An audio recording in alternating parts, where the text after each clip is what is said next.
Everyone, and welcome to the Municipalities of Saskatchewan's workshop, Effective Virtual Meetings. Thank you all for attending, and it's great to have you here today. My name is Sean Wiscar. I'm one of Municipalities of Saskatchewan's advocacy advisors.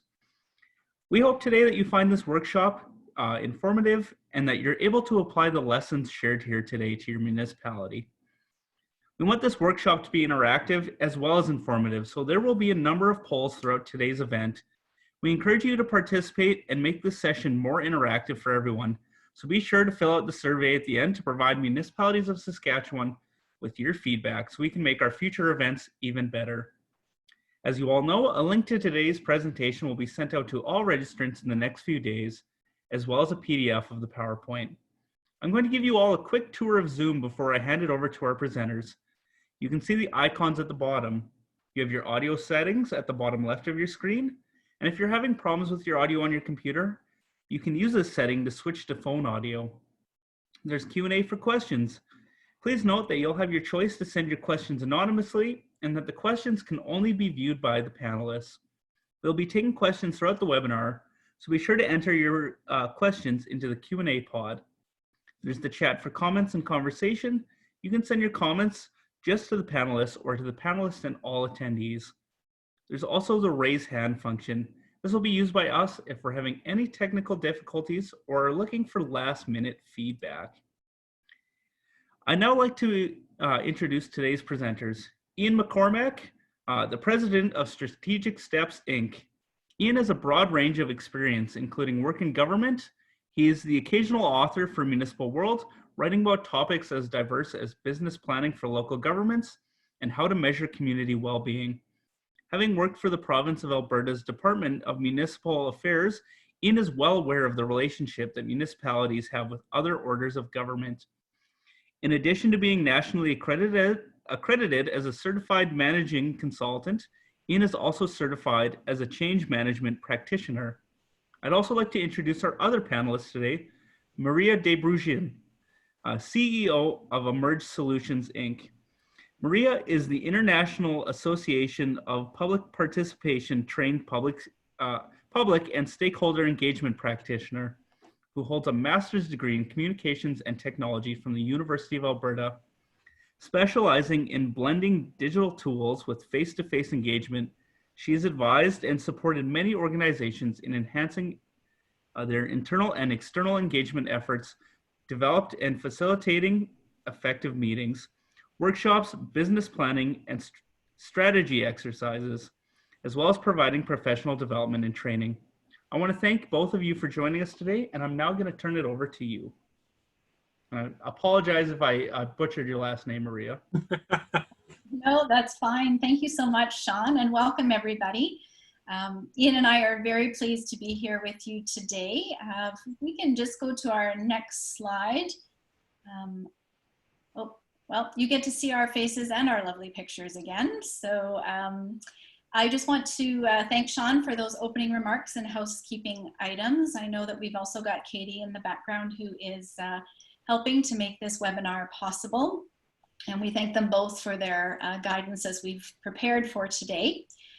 Before we get started, Sean was kind enough to invite Ian and I to share a bit about our companies. So I'm just going to take a quick minute to provide an overview of Emerge Solutions.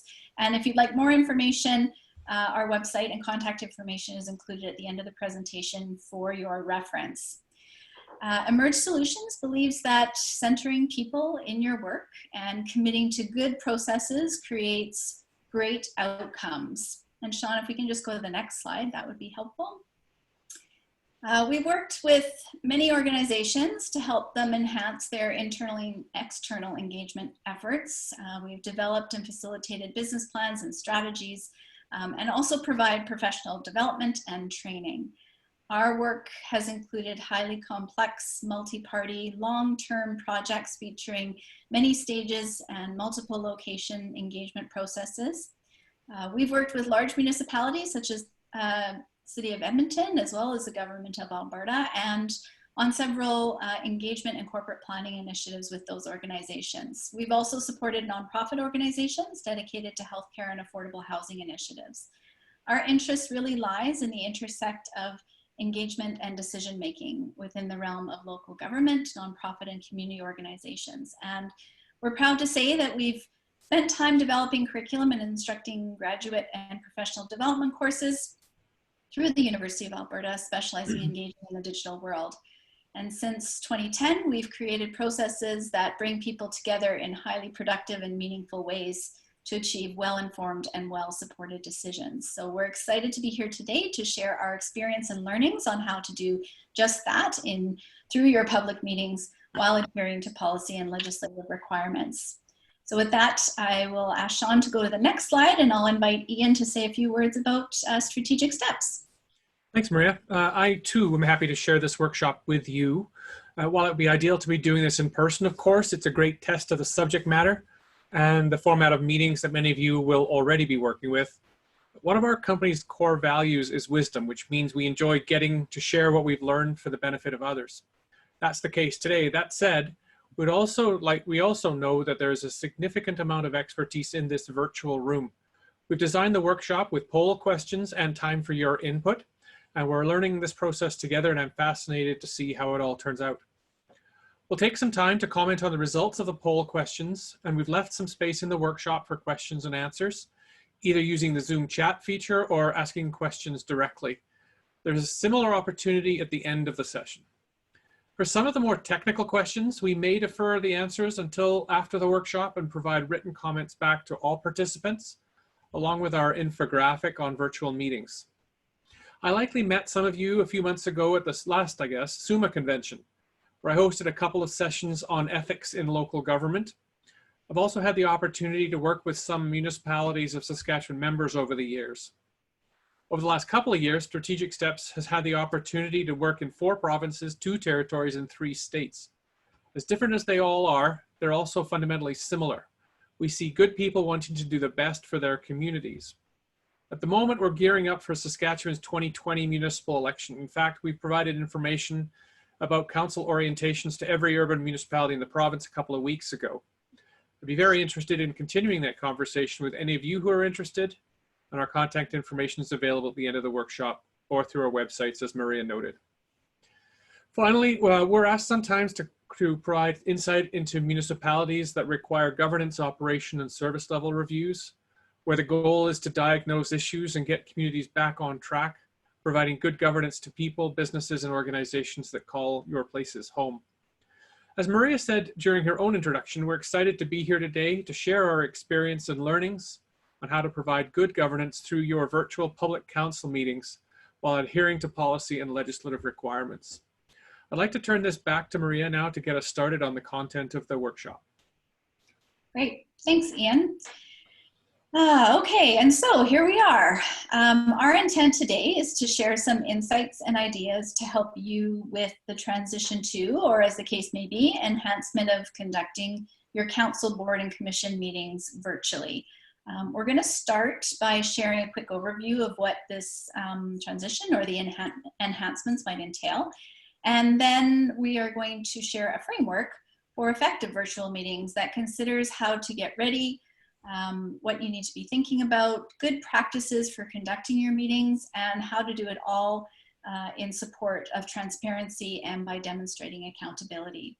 We also want to make the workshop interactive, so as Ian mentioned, we do have some poll questions, and there'll be opportunities to address any questions that come up for you as you're hearing some of what we have to share today, and we're excited to hear your comments and experiences as well. So we would like to start off with some poll questions to learn a little bit about who has joined us today and some of your experiences with virtual meetings. As we know, many of you have probably already foyed into this world. So let's get started with our first poll question, and I'll ask Katie to put it up on the screen and invite your responses. So our question is your municipality conducting virtual council and or committee meetings? And that can be via teleconference or web-based. So we'll leave this open just for a few minutes so that you can share your comments.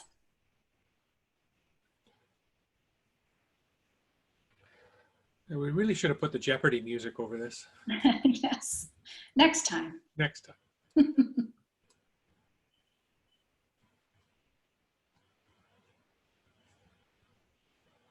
So Katie, I'll just check in and see what our results look like. All right, so most are already conducting virtual meetings, whether it be web-based or teleconference. Great, okay, thank you for sharing that. Our next question is, if you are using that web-based or teleconference, which one is it? So are you on a particular web-based platform, such as Zoom, Microsoft Teams, WebEx, or are you doing teleconference, or are you doing both, perhaps?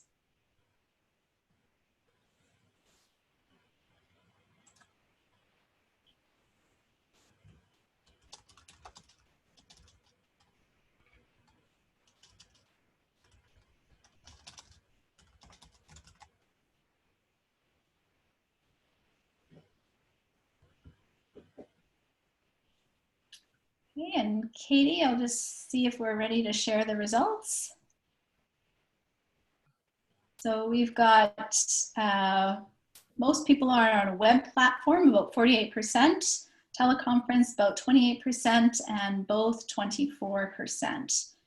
So, all right, that's very helpful information for us. So we're going to be covering off both of those pieces today with some of our presentation. And our last poll question before we get into the nitty-gritty is, we'd like to know which, if you are using a web-based platform, which you're using. So we've come up with a list here of the ones that seem to be, from our experience, the most popular used by municipalities, but if you have others, then you're encouraged to identify that other piece. And you can use the chat feature if you wanted to share what the name of that other platform is.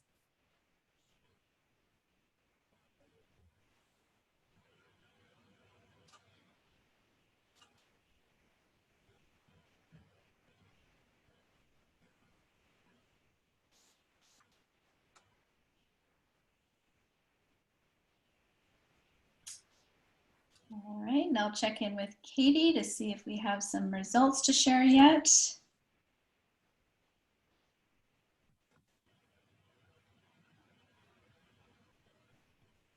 All right, so it looks like most people are using Zoom, so about 83%.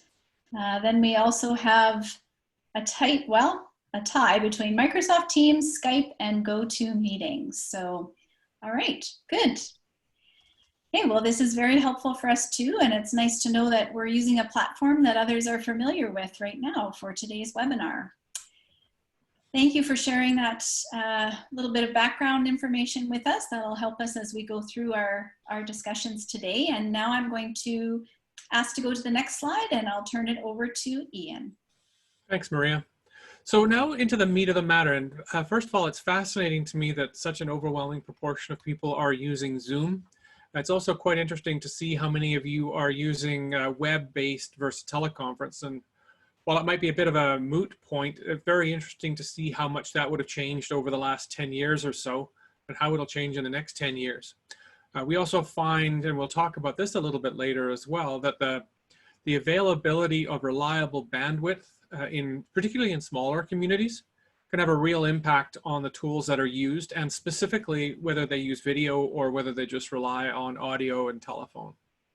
So anyway, what we have here is just a conversation around electronic meetings in the Municipalities Act. So as we look at what's changed besides the impact of COVID on all of us, well, in Saskatchewan, the local government acts remain the same as they have been, but we're seeing far more virtual electronic meetings happen, both at council and committee specifically.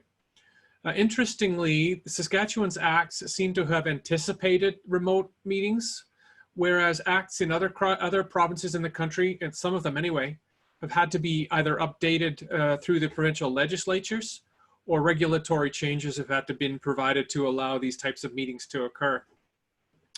For yourselves, meeting remotely or virtually needs to be permitted in your procedure bylaw for it to be an acceptable practice. The default is still to be meeting in person, although that is changing, and I do wonder how much that will this change due to COVID will actually stick into years to come. If this allowance is not in your procedure bylaw yet, you probably want to add it. In the meantime, you can meet virtually, as you know, by adopting a resolution at the start of the specific virtual meeting that allows you to be carrying on virtually. But be sure, as part of that resolution, that you include the reason for the virtual meeting, because that will be tracked by nature of the resolution in the meeting minutes, which are the ongoing meeting record. It's important to note too, excuse me, it's important to note that many municipalities around the country have typically allowed 1 or 2 members to participate in council meetings remotely over the years.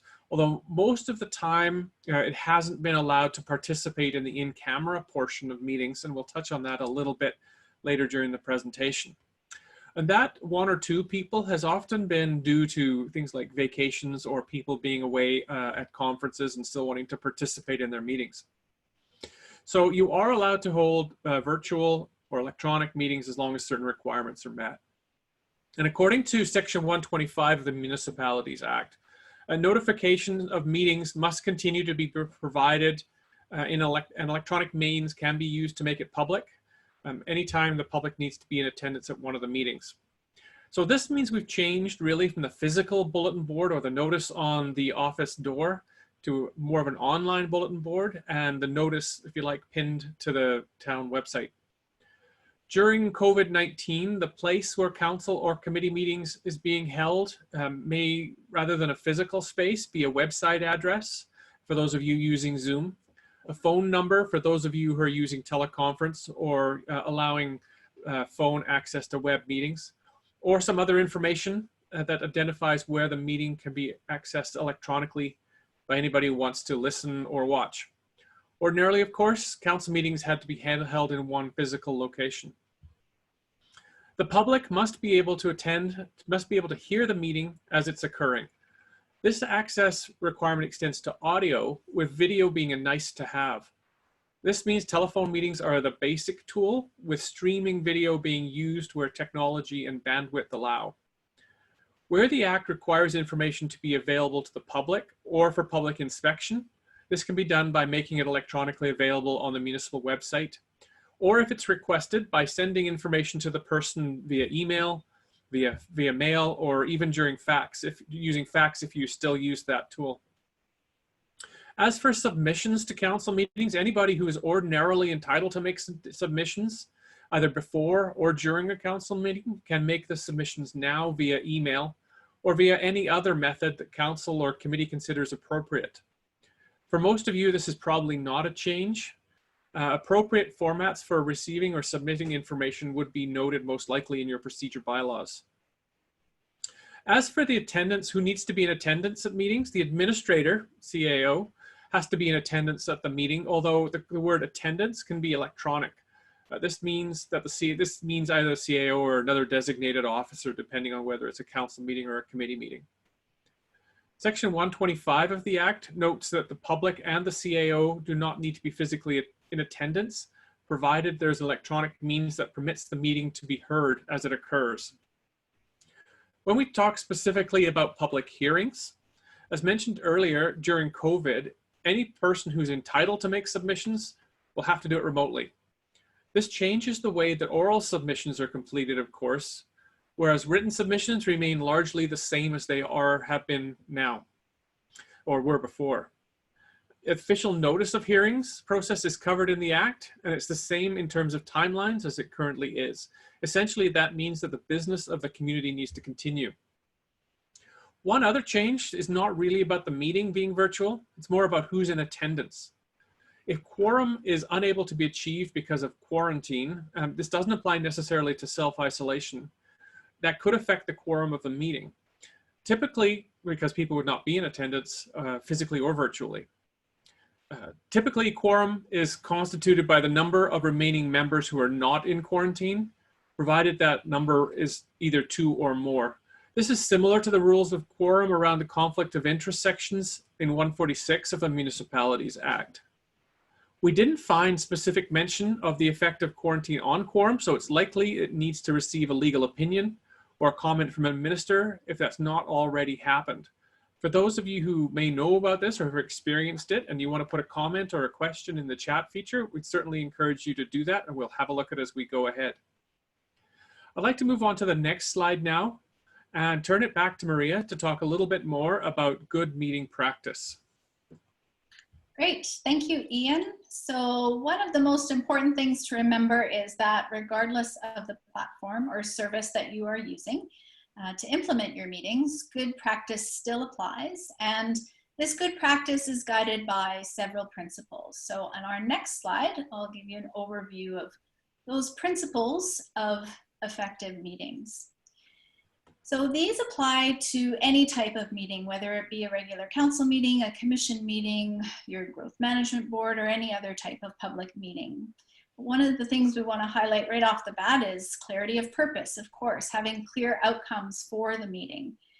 The agenda, it should enable your outcomes. So supporting clarity of purpose and transparency and providing structure to your discussion.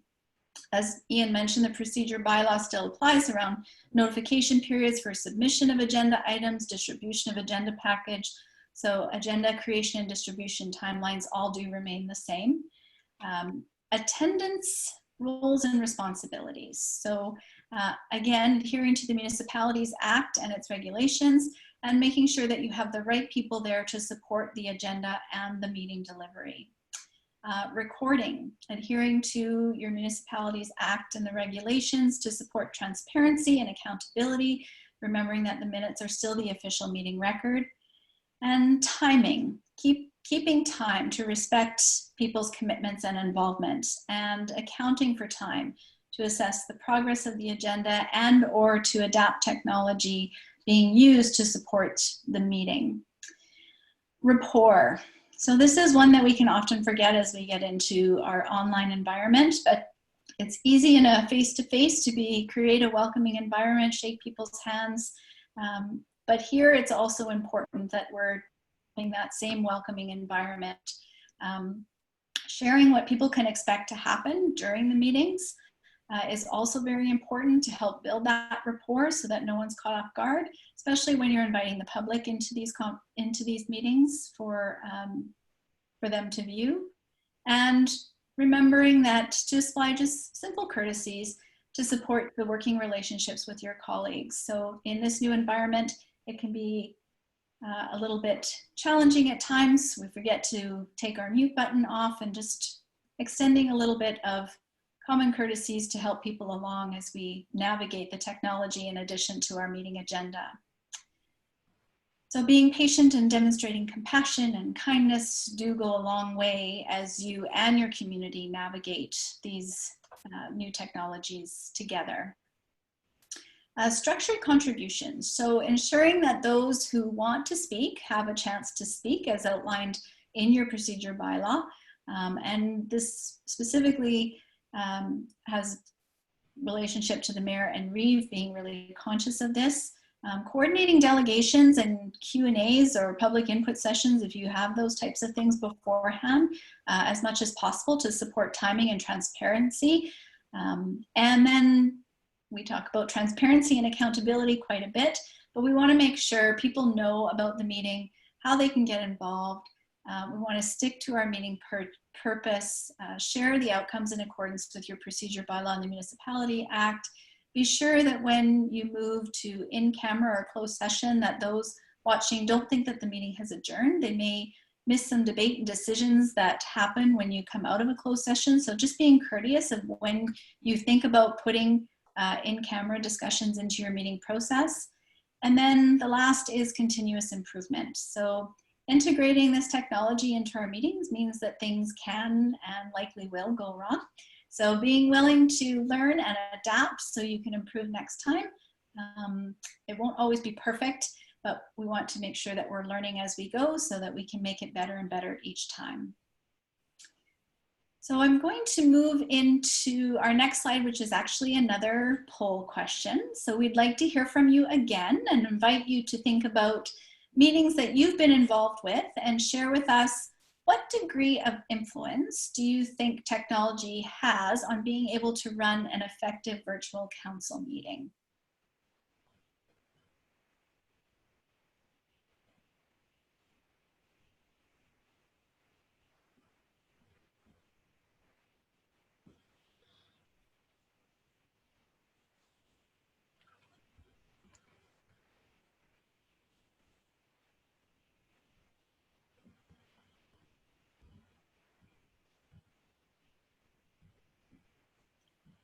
So I'll just check in with Katie to see if we've had enough responses or if everybody's had a chance to respond.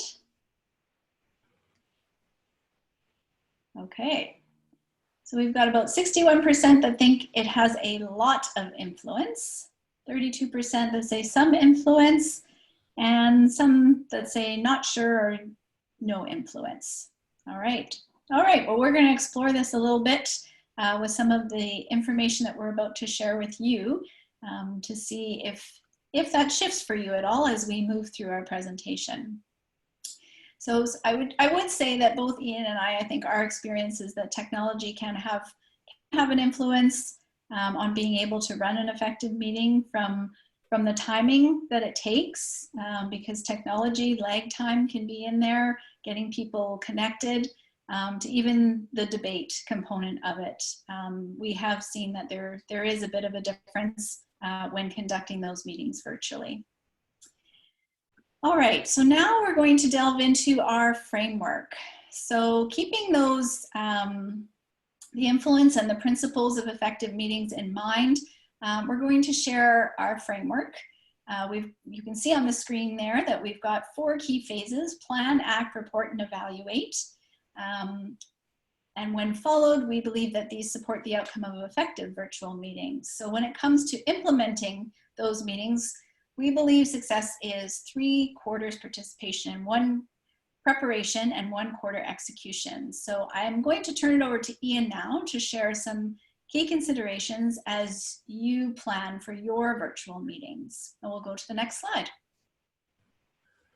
So thanks, Maria. The next little while, we will speak specifically about some of the procedural and technical aspects of how you get ready to hold a successful virtual meeting.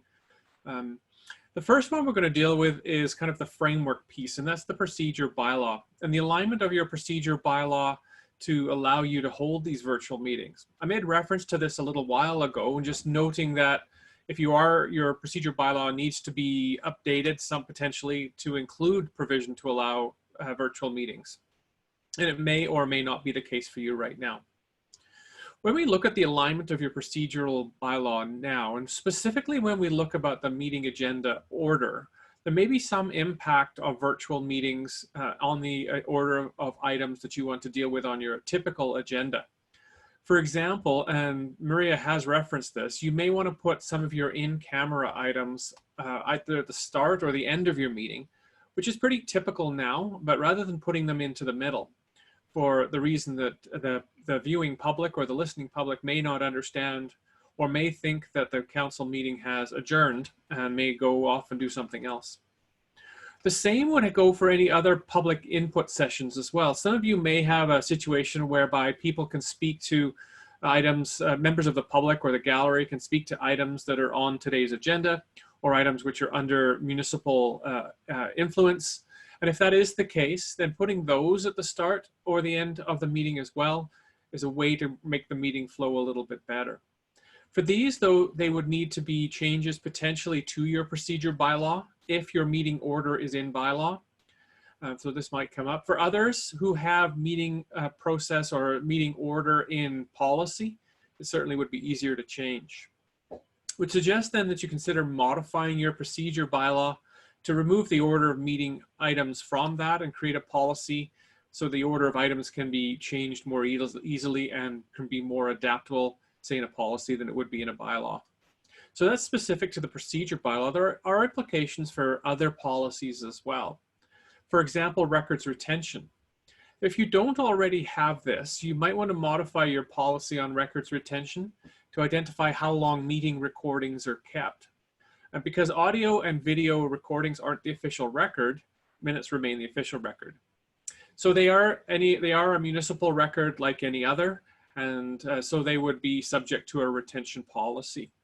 Recently, we've also seen conversation happen about whether there can be changes made to audio or video recordings after the meetings happen. Circumstances where somebody has used offensive language, or there has been some kind of conflict that has happened in the meeting, and whether that can be removed from the council, whether that can be removed from the meeting record or not.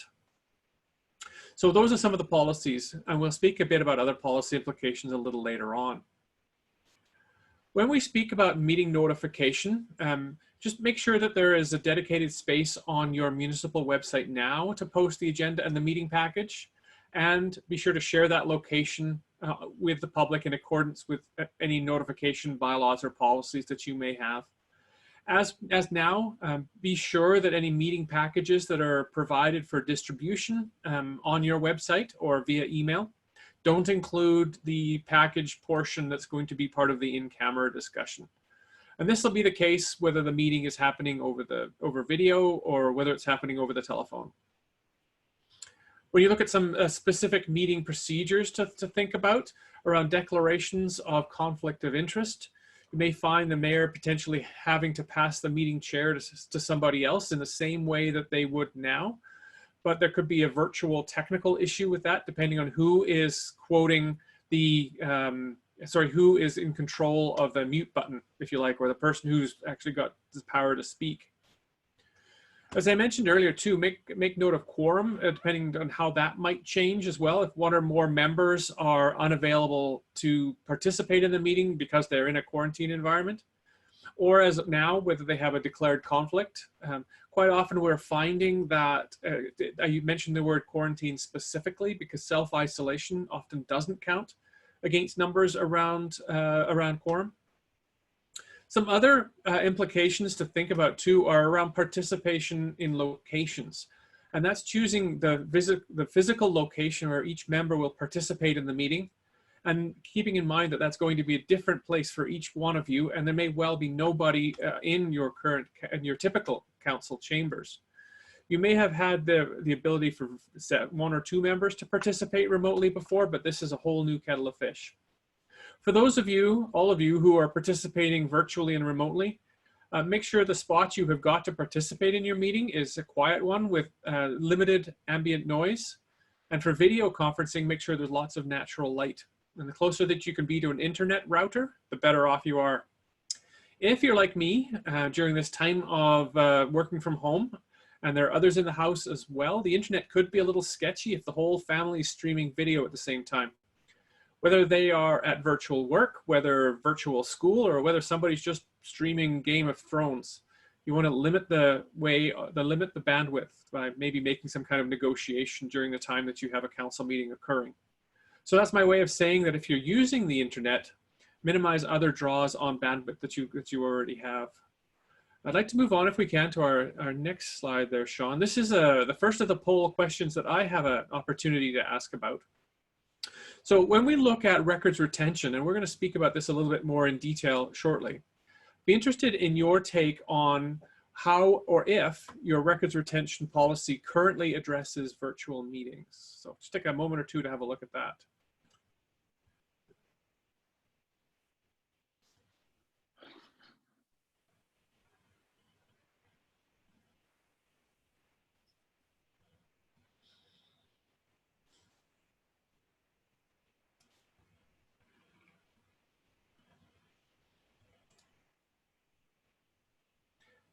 Katie, let's have a look at those results if we can then.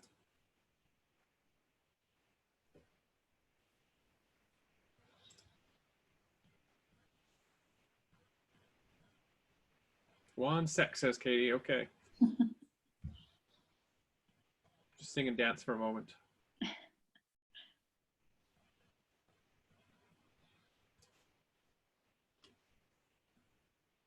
There we go.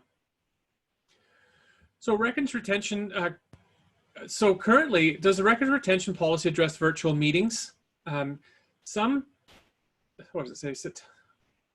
Some people say the records retention policy does talk about how long we keep virtual meetings. Some say we just don't record the meetings, and there is no requirement. This is a poll. This is a question that showed up in the list as questions as well. There is no requirement to actually record the meetings by video or audio, because the official record of the meeting remains the minutes. We'll talk about this a little later, but maintaining the record of the meeting, video or audio record of the meeting is a nice to have, but not something that's mandatory. Some of you have said you don't have a records retention policy either, so that is something that we could certainly address. But most of you said you don't record meetings. I'm noticing more municipalities are starting to record the meetings, and some of them have historically recorded them as well, and they would be subject to your records retention policy if you have one. If you don't have a records retention policy, I would recommend that you get one or develop one. Talk to your friendly neighborhood municipal partners. Because there are some notes about how long records have to be maintained, particularly around in perpetuity that are showing up in the Municipal Act. But there are a lot of transitory records that don't necessarily speak to, and it really would be useful to have something like that. Can we go on to our next slide then, please, Sean? Thanks. So we're going to talk now for the next few minutes anyway, and then we've got Q&A coming up quite soon as well, about roles and responsibilities. So this is the time during virtual council meetings when we've been forced into doing something quite different than historically we may have been comfortable with. This is the time when you'd be glad that you had developed a robust procedure bylaw and that you had practiced it and that you know your rules of order, because this is when you're going to need them most. It's one thing to be sitting with 7 or 8 or 10 of you in a room, including elected officials and administrators, where you can start to get some of those nonverbal cues. You don't have those a lot of the time on video, and you certainly don't have them on audio if you're just using the telephone. So this is why a robust procedure bylaw will come in handy. So if we look specifically at the roles occupied by various people, if we look at the mayor in this case, the mayor is going to be the meeting chair and should be the person who is quite well versed in the procedure bylaw and in rules of order. I mention rules of order specifically because typically when procedure bylaws are silent on a particular topic, other rules of order, whether it's Roberts or something else, will come into play. Not that you're expected to be an expert in that, but perhaps your clerk, who we'll talk about later would. So this is the time when you're going to need those. It's also useful then for the mayor to have some technical savvy and be able to be provided with some support as well. These are the people who need to know whether changes in quorum may be in effect.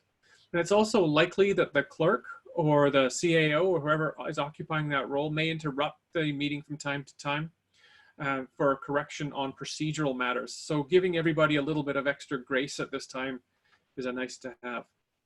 If we look at the other members of council, they too must be abiding by the other rules of order now more than they have before, particularly so that you can have timely and orderly conduct of council business. Remembering, of course, that you as elected officials are a team that knows more about your community than anybody else does.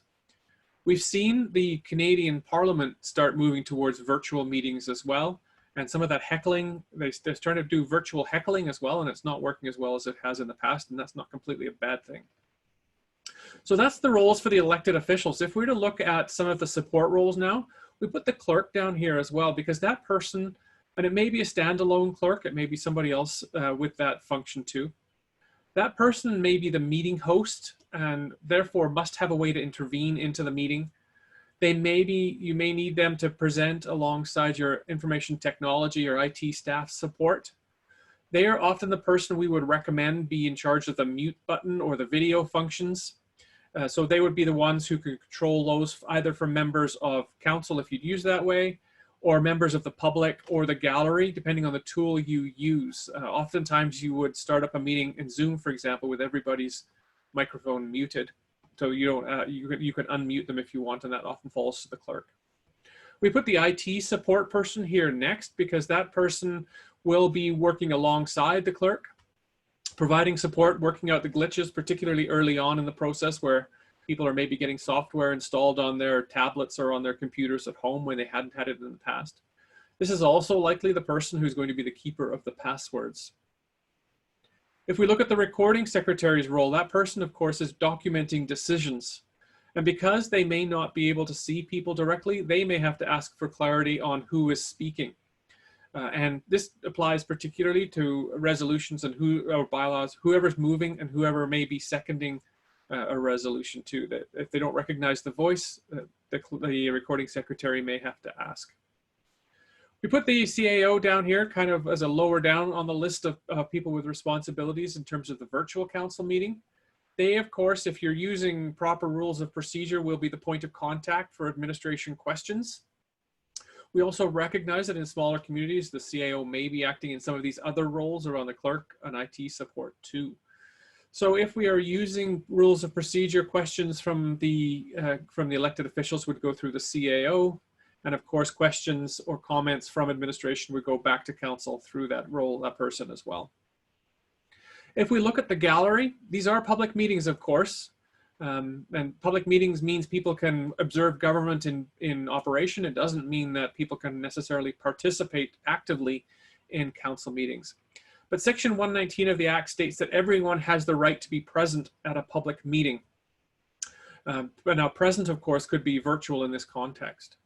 The Act also states that people need to be able to hear and follow proceedings and have the opportunity to speak if they are part of the meeting. So if they are presenting to council.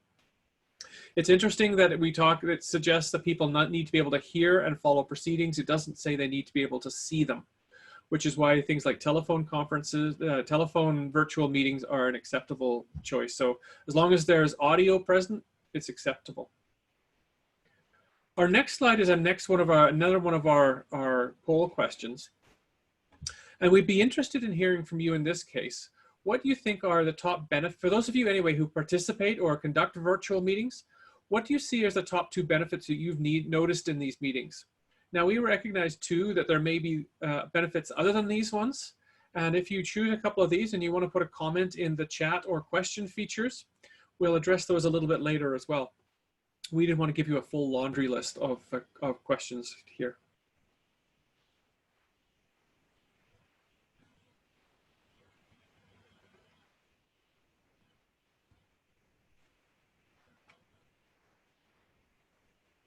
So when Katie's had a chance to hear from what people have to say, we'll have a look and see what they've got here.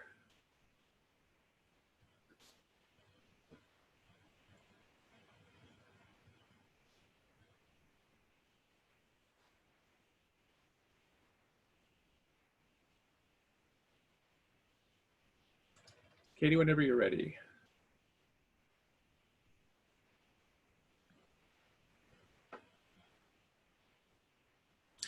So top 2 here show us time savings and increased efficiency. So those 2 are probably quite related. Any virtual meetings that I have watched have gone faster than maybe an ordinary meeting would go. What I've seen, however, is that some of the richness in debate is missing a little bit from the time savings. Very few of you have said that you've seen increased productivity or cost savings from this, and I guess that's not really a surprise. Flexibility falls somewhere in the middle. So to see more than half of you say that the top 2 are time saving and increased efficiency makes me kind of wonder whether we will continue to see non-physically present council meetings happening even after COVID. We talk about principles about meeting people where they are, and more people now are gathered virtually. And so maybe there's an opportunity here for some rethink of how local government operates, so at least part of it is done in a virtual format rather than all doing in physical format. Katie, thanks for that. That's really quite interesting. We have another poll question here as the next one too, and we'll put that one up as well. And we talked about the benefits that we had seen in virtual meetings. We'd be interested now in your comments around what you see as challenges for virtual meetings for those of you who have done it. So pick a couple of these if you would. I do recall me just saying we didn't give you a laundry list last time, and it seems like we have given you a laundry list this time.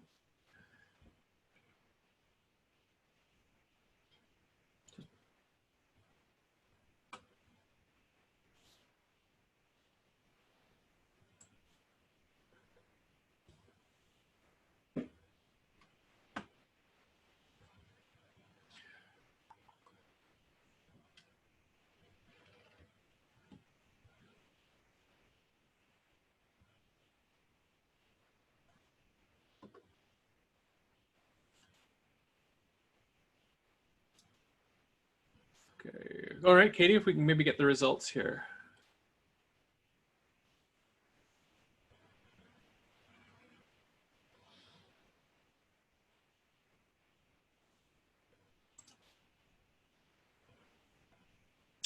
All right.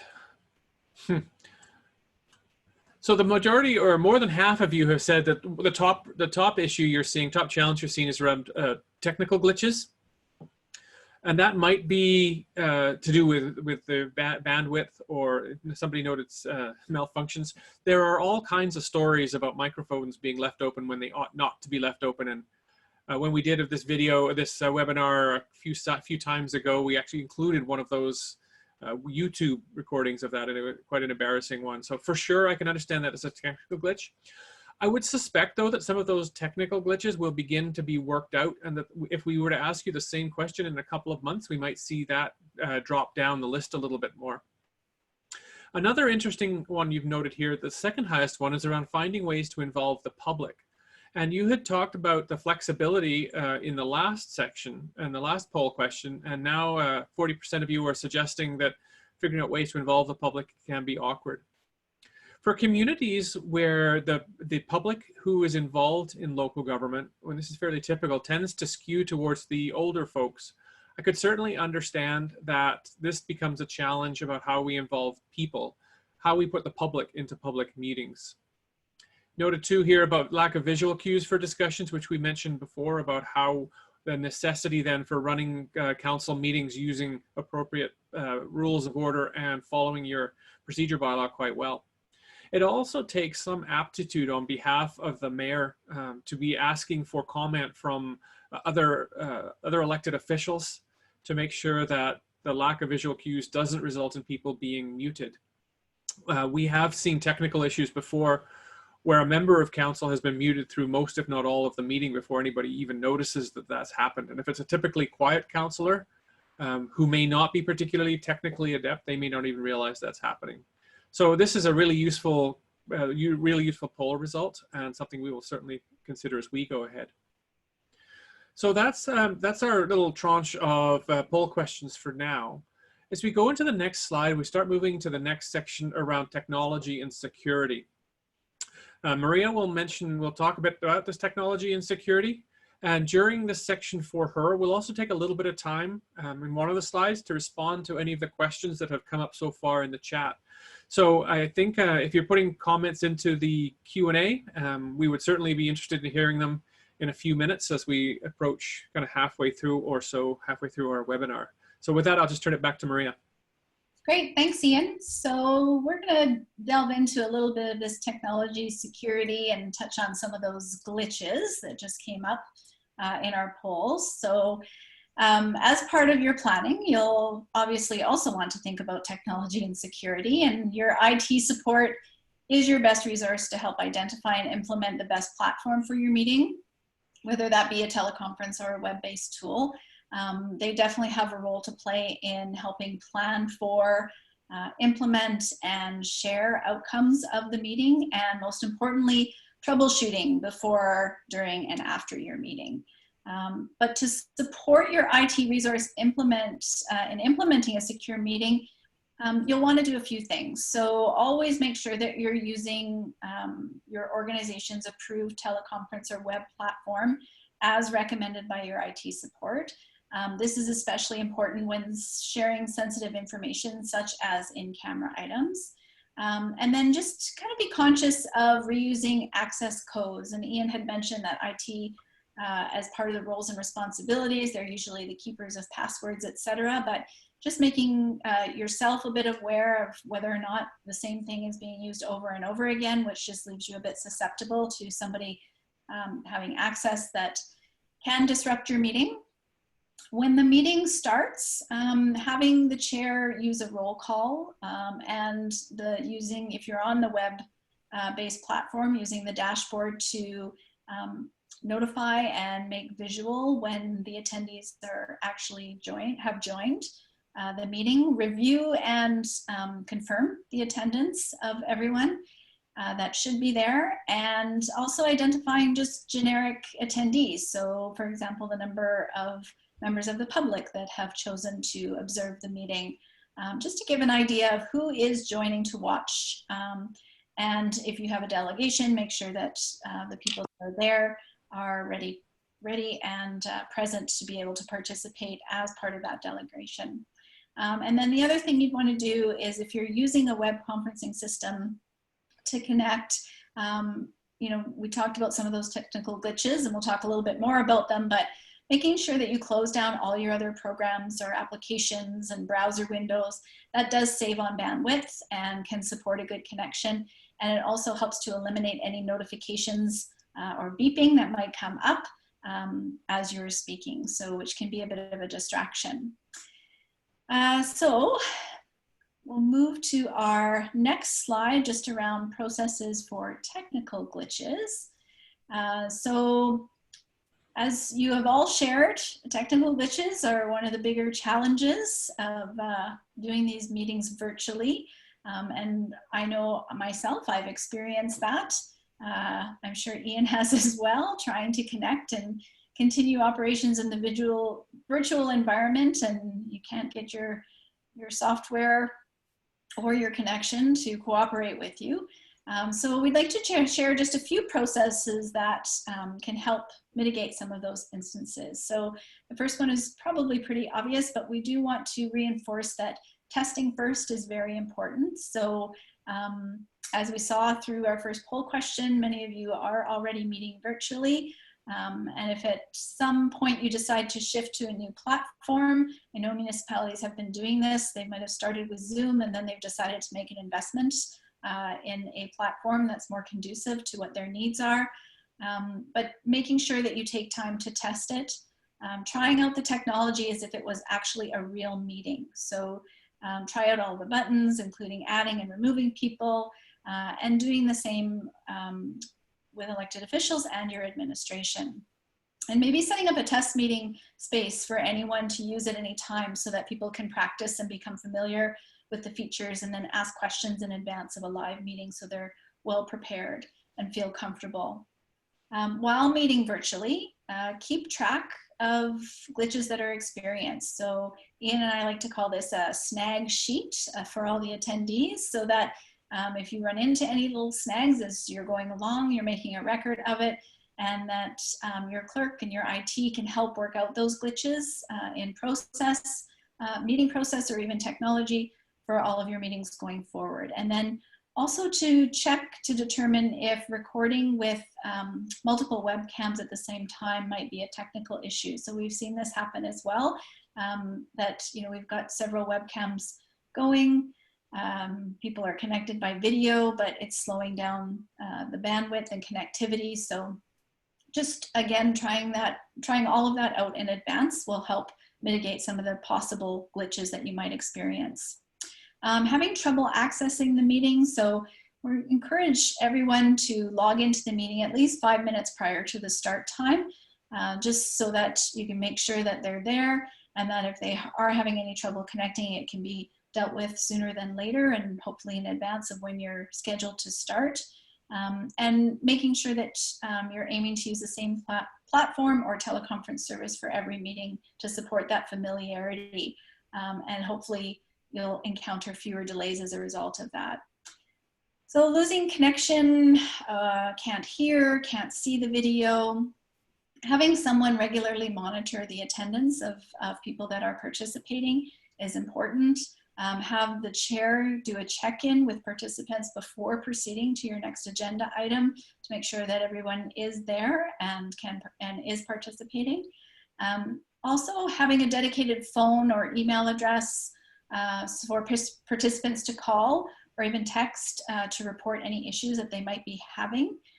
You can also use the chat feature and in the platform if it does offer that feature.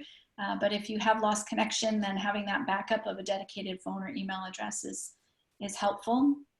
And just remembering that losing connection, inevitably it'll happen at some point in time to all of us. So if we just wait a few seconds to see if the connection catches up again, or leave the meeting and rejoin using the same link or phone number that you were provided.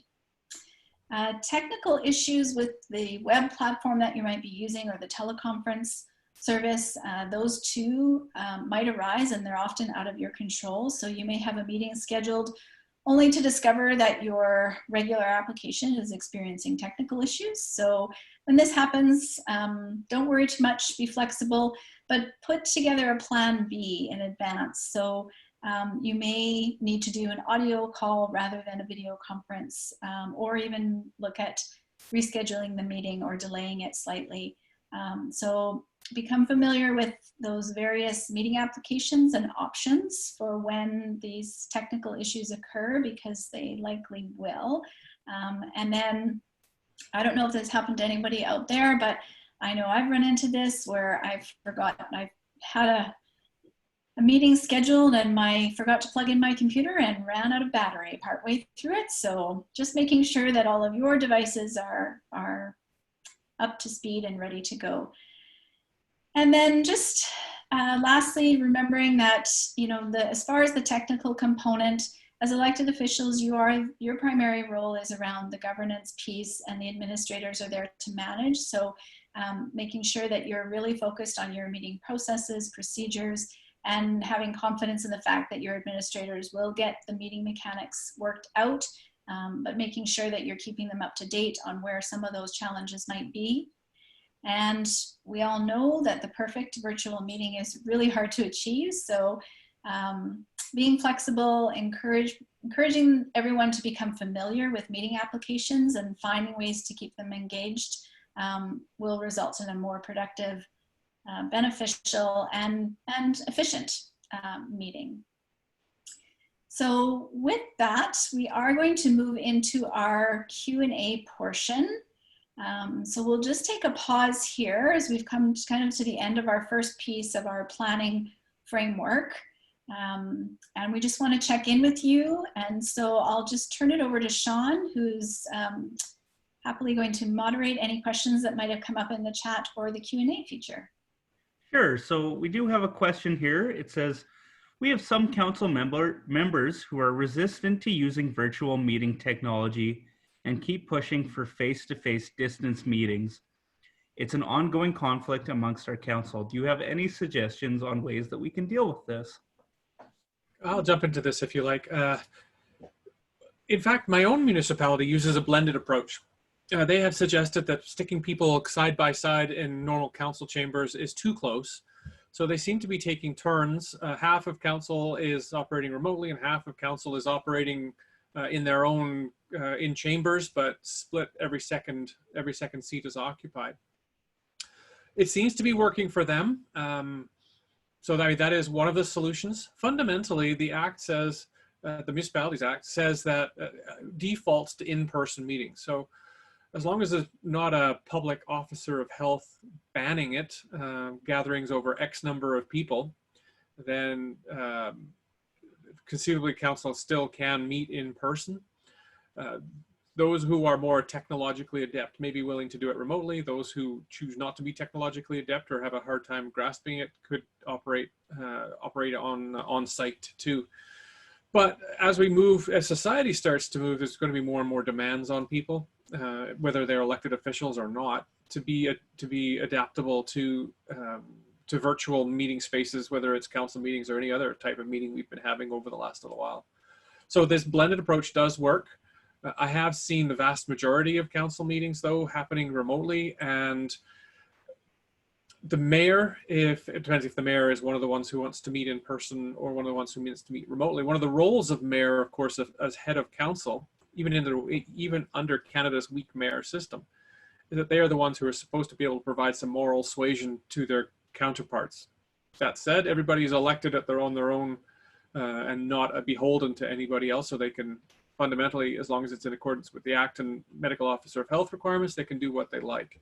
So the blended approach is one thing, but ultimately it's up to council to decide whether they want to meet in person safely or whether they want to meet virtually. I don't know, Maria, if you had anything else you wanted to add to that too.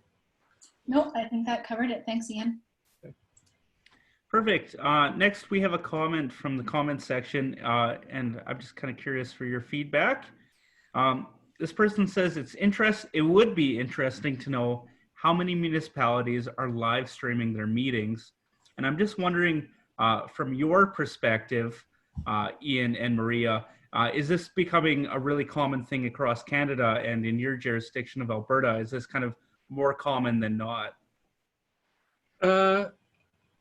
it's becoming more common. I would doubt that more than half of municipalities are doing it. We read this question in the chat feature a few minutes ago, so we asked Katie quickly to run up a poll question around this. So the question, even for people who are participating here, this just shows you how responsive and agile we are. That we've just added this question here about whether you live stream your meetings. So we'll ask that. But I'm not seeing it as, I think it's going to grow and grow and grow over time, because it gets back to that principle about meeting people where they are. So there are three ways. So it's like a continuum of three things. We either just don't record, live stream, do video of our meetings at all. We do it, we just do it and don't record it, or we do it live and we record it. And as we can see from these poll results, almost 9 in 10 municipalities that we're talking to today in Saskatchewan say that no, we don't live stream your meetings. If we were to ask this 5 years from now, that number is going to change again. Again, it gets back to the availability of technology, the ease of use of technology, and the requirements that are being put on local governments by citizens and businesses and organizations that they want to see what's going on. So live streaming is one thing. Recording that live stream can be a different one. So interesting poll results here, though. Actually, the 88% no about live streaming surprises me a little bit that it's that high. Maria, anything from you? No, I would agree with your assessment, especially from the Alberta landscape, is that there aren't very many that are live streaming. I think we have seen an increase in recording meetings, if they are doing them virtually right now, that people are recording them and posting them to their website, but definitely the live stream is less happening of that. And that's all we have for Q&A at the moment. I'll just remind everyone in the audience that if you have any questions, and we also love to see your comments, please put them in the chat or in the Q&A pod, because we'll have several other opportunities here as we go through the meeting to answer your questions. Thanks. Just a specific comment. Somebody, Pam Malik, hi Pam. Pam asked whether council meetings have to be recorded when holding the meeting virtually, and they don't.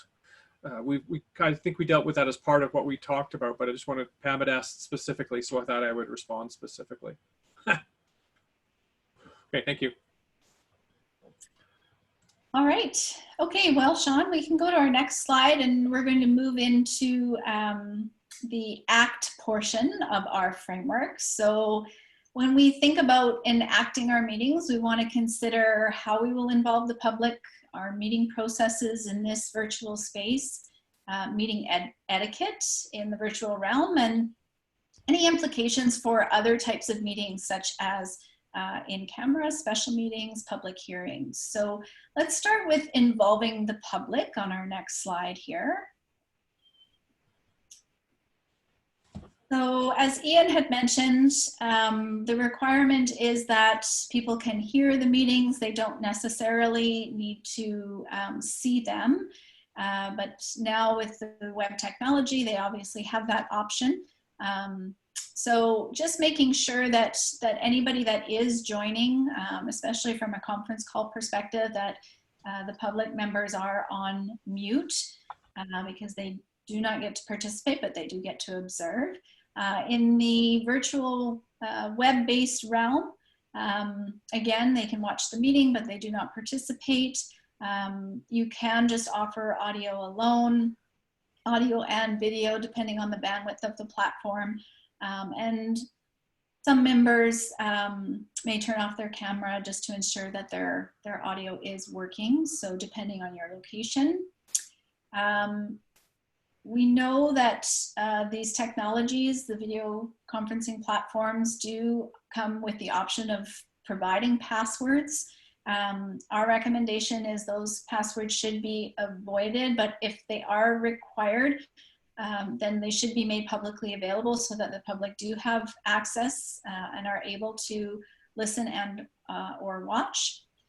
And then just remember that the public actually do not have to identify themselves to be in that virtual gallery, and that there is no interaction between council and the public except through formal delegations and Q&A or public input session if your council does offer that opportunity. So one of the things to help bring or involve the public that we would recommend is preparing some sort of tip sheet to support their involvement and posting that on your website. And as your meeting begins, sharing highlights with the public verbally or visually before the meeting starts. Just this tip sheet should cover things like when and how they can ask questions of council during a meeting. So again, back to that Q&A or public input session, or the delegation component. Sharing details about how the meeting will be run, so what they can expect for a process, and details about when the public can speak during meetings and what they can actually talk about. So we've been witness before to a public member wanting to talk about pest control when the mayor had actually asked for comments during a land use bylaw public hearing. So just being providing, again, back to that transparency component, providing as much guidance as possible to members of the public as far as what they can expect and how they can actually be involved. And then part of that tip sheet is to let them know that they will automatically be put on mute and only able to listen until the portion of the meeting where they would be invited to speak. So for your delegations or your public input sessions. So before we move on to meeting processes, we would like to share another poll question with you. And this one is about how you would describe the quality of debate in a meeting. So we're looking at this from the perspective of a virtual meeting versus an in-person meeting. So we've got a bit of a scale here, and we'd be interested, both Ian and I have alluded to the fact that some of the meetings that we've witnessed or even been involved in, that the debate doesn't seem to be quite as rich as it would be in an in-person situation, but we're curious to hear your experiences with that. That comparison.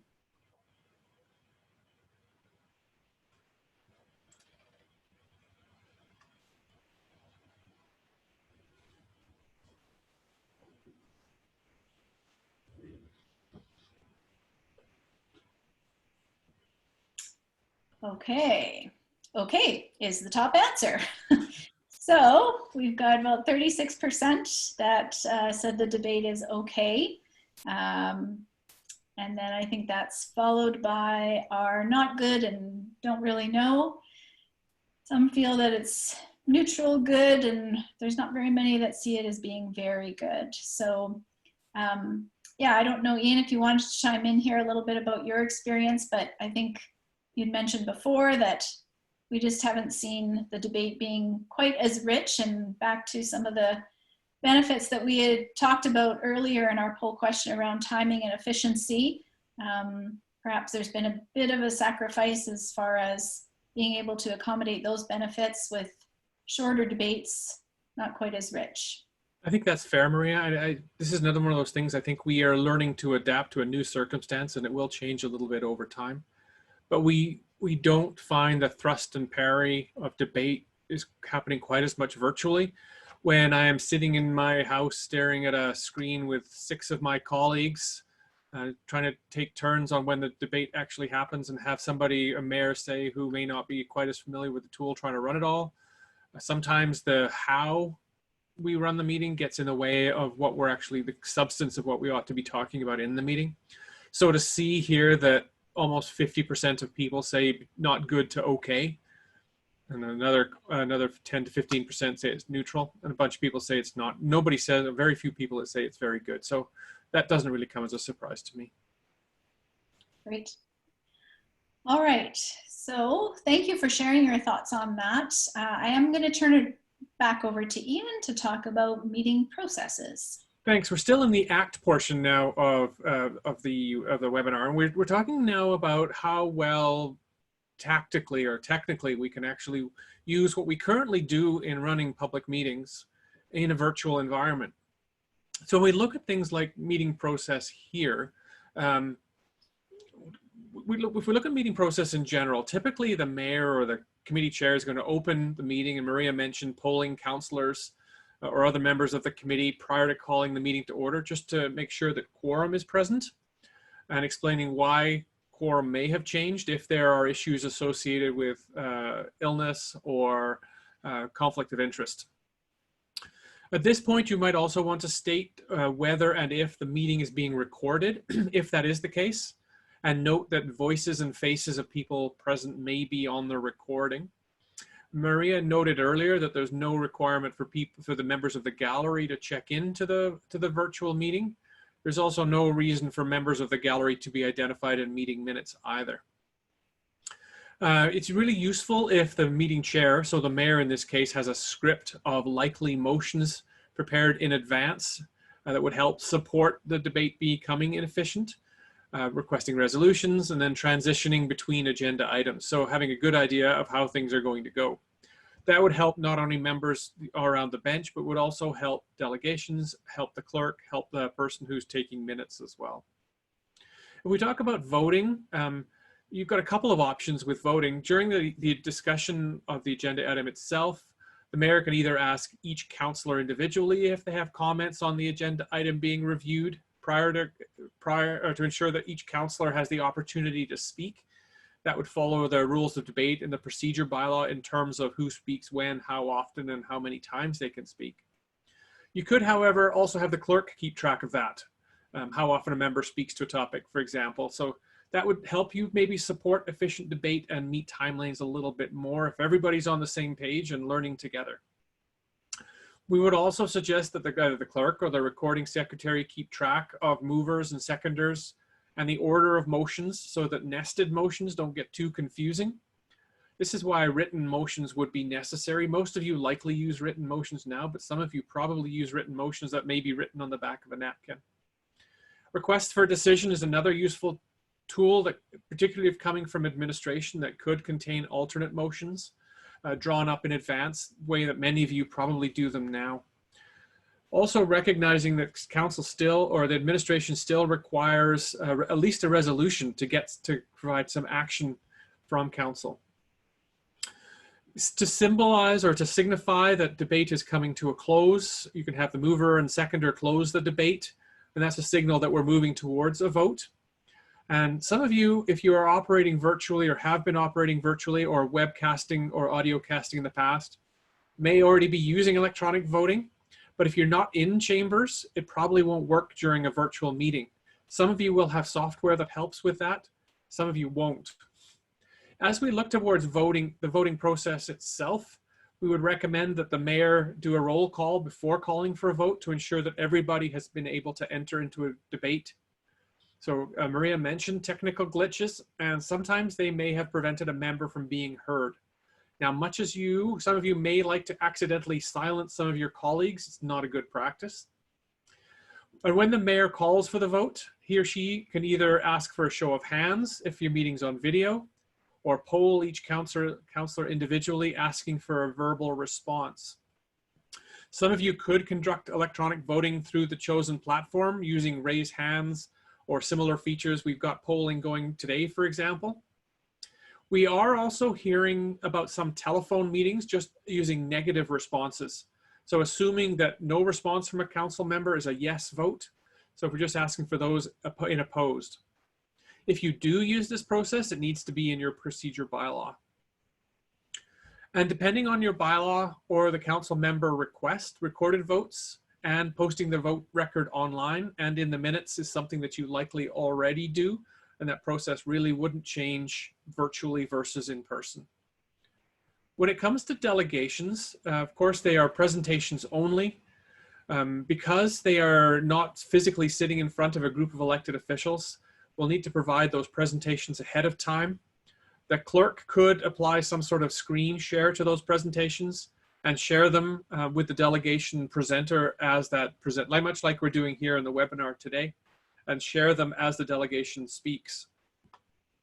We've referenced in-camera voting a few times, or in-camera portions of meetings a few times, and it's quite common, of course. And should there be an in-camera session, councillors need to ensure that they're in a private space where no one else can hear, either them or other participants in the meeting.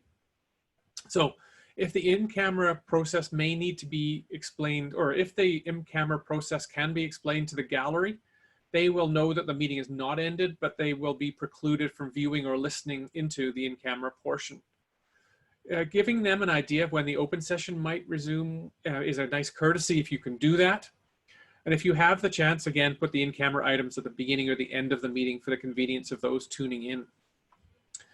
Assurance of being alone may require an oath or an affidavit in advance for participation in camera.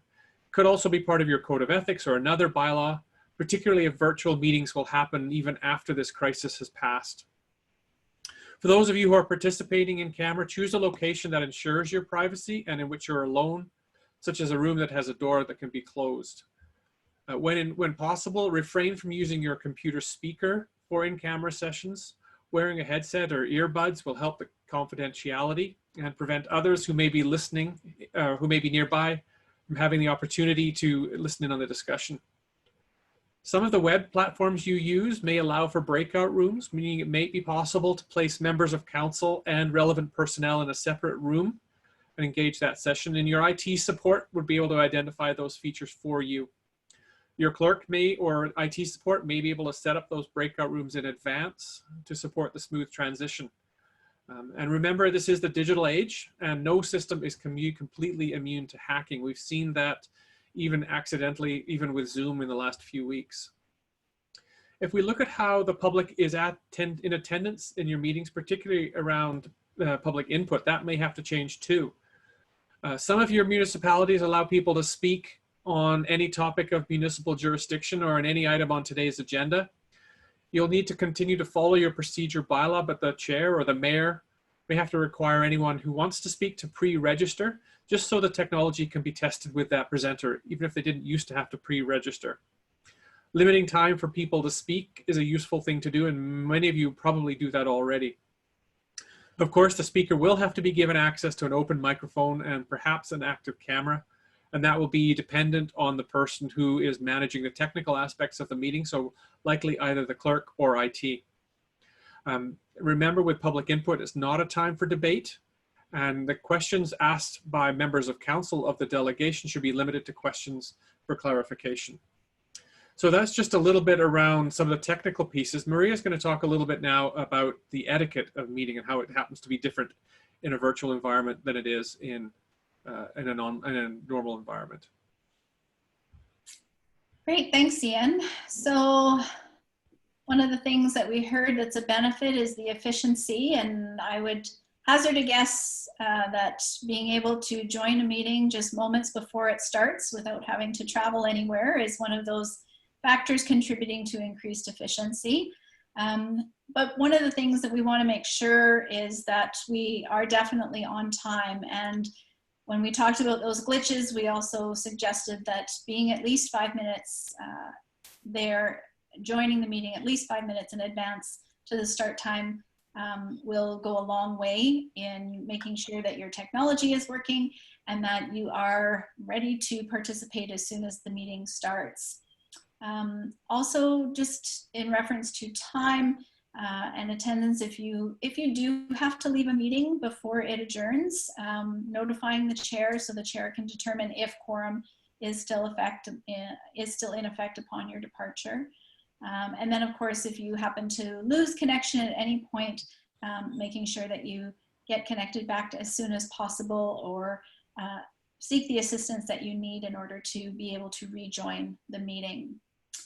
So pre-meeting chats are a typical piece of face-to-face meetings, and they can happen virtually as well. When you join a meeting, especially a few minutes early and you have some of your colleagues there, it's time to catch up, say hello, check in on how everyone is doing.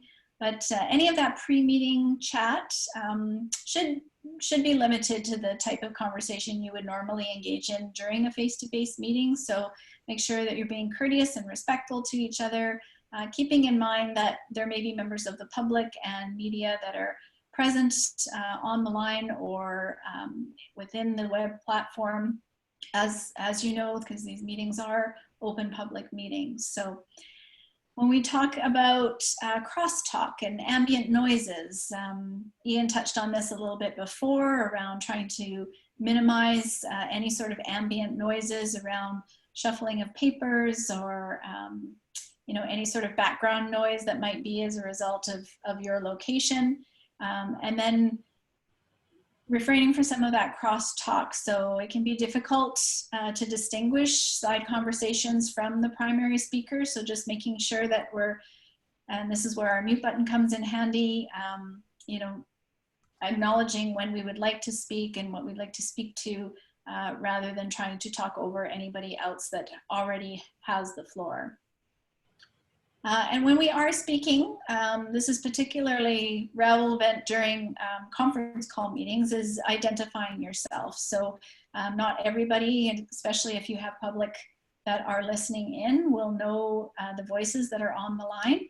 And so making sure that you are identifying yourself, and this can also be supported by the chair welcoming you to, or inviting you to speak and sharing your name as well.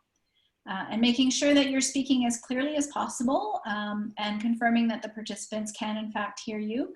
And when you're using video, just trying to keep any body movements to a minimum so that people can focus on what you're saying and not necessarily how you're saying it. And then of course in web-based meetings, trying as much as possible to maintain eye contact by looking in the camera, just as you would in a face-to-face conversation. And then when turning over the floor to a counselor, this is particularly relevant for the chair of a meeting. As I said, having the chair identify said counselor and then you reiterating who is speaking at that time is helpful. We'll go to the next slide just to talk a little bit more about meeting etiquette. So I mentioned the mute button. It is best to keep your microphone on mute. It helps minimize that background noise, as I'm sure many of you are aware, which can make it difficult for people to hear anybody else that might be speaking. The distractions component, being able to minimize those. It's tempting to think that just because we're not in the same room as others, that they won't notice if you're scrolling through your phone or composing an email on another screen. But that distracted behavior does actually impact everyone. It is noticeable, and it can be challenging, especially if during the meeting the chair has to go back and repeat information that's already been shared. So to reduce some of those potential distractions and try and stay as engaged as possible, unless you're on a conference call, turning your phone to silent or even off while you're on the video-based platform and in the meeting. If you are calling in on your phone, not working on other things like your computer, trying to stay as focused as possible on the content of the meeting. And again, if you're using that web conferencing platform, making sure that you've closed down any apps or browser windows that eliminate the notifications or may be distracting.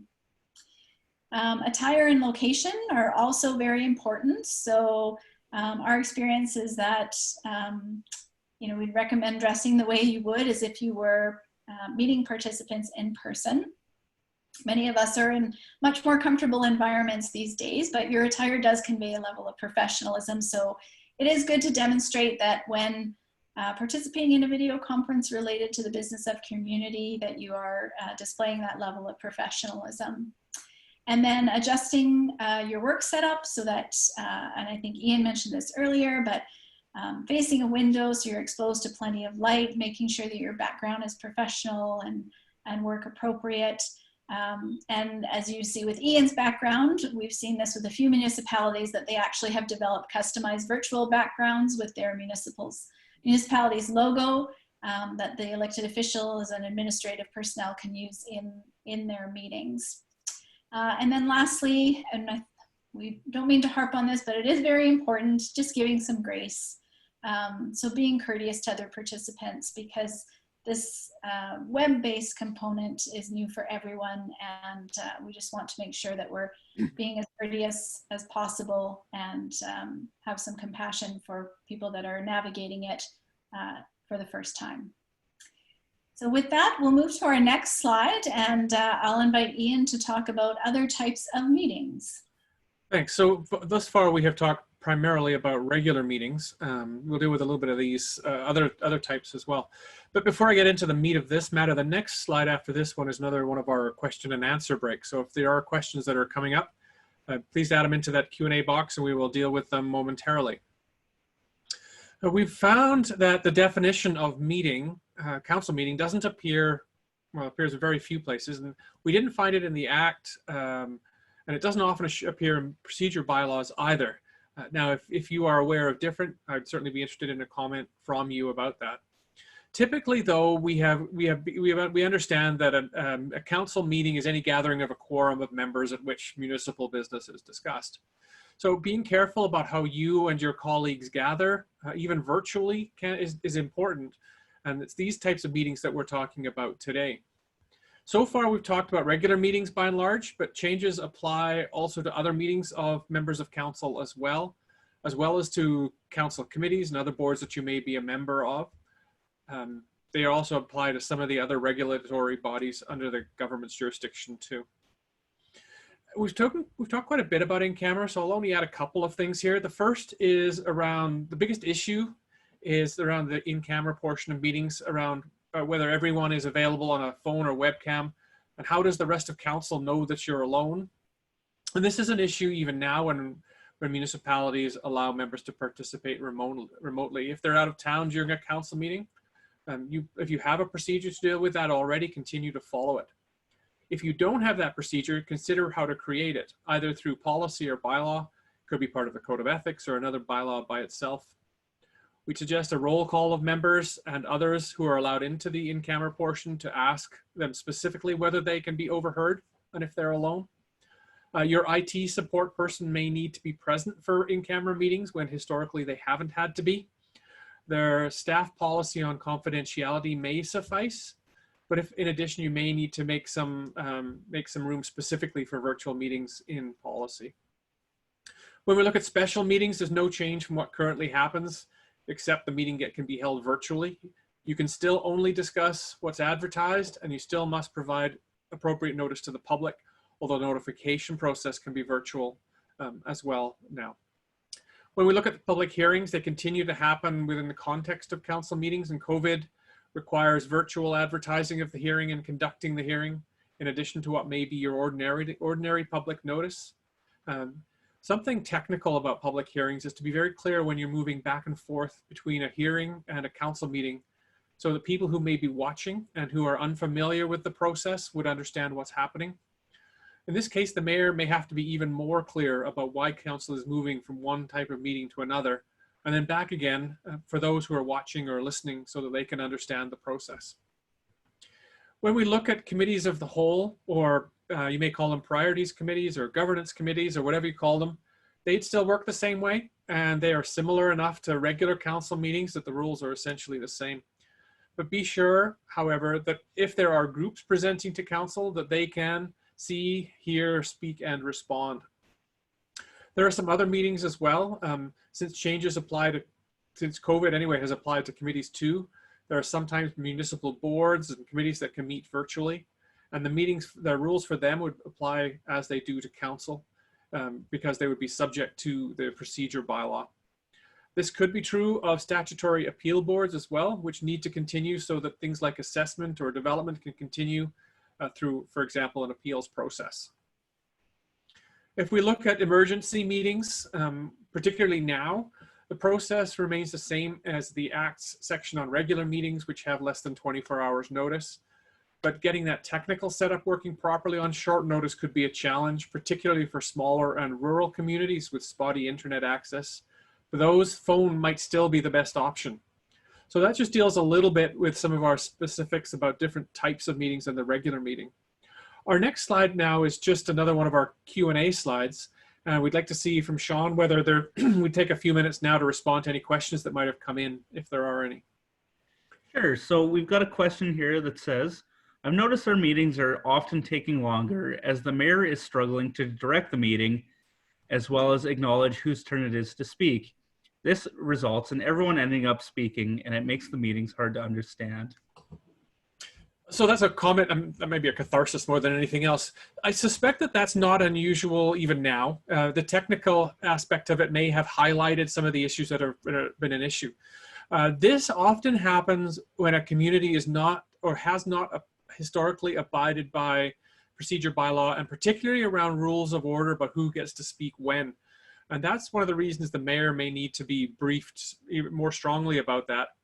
The mayor could also be the person in charge of a mute button. Muting elected officials is probably not the best of ideas, but understanding when they can speak and when they can't speak becomes an important thing to do. So we've seen this almost as tried out as practice meetings as well, that the mayor needs to acknowledge somebody who is up next to speak. And if the mayor is controlling the mute button, they can turn people on and off. Now, if you look at larger communities which record or webcast their meetings, oftentimes the council members will have microphones in front of them anyway. And the mayor may be in charge of turning people's microphones on and off too. So it's rigor associated with following bylaws that are already in place. That is something we could really see some benefit from. And all we've seen is the virtual realm has really exacerbated the problem. Maria, anything you want to add? No, that covers it. Thank you, Ian. Perfect. Our next question. We are stuck at how to handle a council member declaring a conflict. Typically, the member that declared a conflict exits the chamber during discussion. Do you have any suggestions for this? Sure. You can leave a virtual meeting and rejoin. If someone checks out of a meeting, they could turn off their audio and their video and then be invited through the chat feature to rejoin when that particular debate or vote is over. Right now in council meeting minutes, it would record that the member has physically left the building and left chambers, or they may be staying in the gallery if they have wearing a different hat. And that would be the same on a virtual meeting too, that the recording secretary could note that the member virtually left the meeting. Conceivably though, if the meeting is being live streamed, they could continue to watch it as any other member of the public would be able to do. So around a declared conflict, they would virtually leave rather than physically leave. If, depending on the tool that you're using, if it's telephone, the person may have to hang up the phone and be called back and rejoin the call. They could do the same thing with something like Zoom even, where they could be alerted that the debate is over and asked to rejoin. Though technically it's probably just easier to mute and stop the video for that person at that time. One other piece I'll just add to that, if I might, is and I think Ian mentioned this earlier, some of the platforms do have breakout rooms. So perhaps testing to see if there's an opportunity to place a member of council in a breakout room and testing to see that they would not have access to what's happening in the rest of the meeting as well. So some of your platforms that you might be using might also have features or options that you can explore. Somebody sent us a note saying they highly recommend looking at eScribe to help with controlling virtual speaking, voting, roll calls, etc. So we've heard of that too, that some of the municipal government tools that are specifically designed to help run meetings can adapt to a virtual environment in this way. As long as you can get remote access to those tools, if there is somebody in chambers or at least with access to that IT component, that will work. If nobody can get into the building, then that obviously is a bit of an issue. Perfect, and that does it all for the Q&A so far. Thank you everyone for your input, and it's been really helpful. We look forward to it as we continue on through our workshop. All right, our next section is going to talk about accountability and transparency, and we have a couple of slides around accountability and transparency. And these are values that we often see. We do a lot of strategic planning for local governments around Western Canada. Accountability and transparency show up quite a lot, although they mean quite different things in terms of values from one community to another. If we're looking at being an accountable local government, providing clear and concise information is something that is becoming increasingly important with the noise that we're seeing just in society in general. You may find that the public doesn't know why things are being done in a particular order in a council meeting, so some explanation of the business and what happens in each agenda item would be useful. Mayor can do this, CAO could do this, clerk could do this in terms of what comes next. Oftentimes the agenda is published, but people may not understand why it is that way. And this would apply for in-person meetings, but more so for virtual meetings where normal cues may be missing. This could add a bit of time to your meetings, and we understand that, but we would also hope that the increased clarity would be beneficial. Your procedure bylaw may call for recorded votes, or it may not. We would suggest you continue with that practice. In reality, if anyone is watching or listening, the votes will be identified, and if you record your meetings, the votes will be retained by who put up their hand or who spoke yay or nay.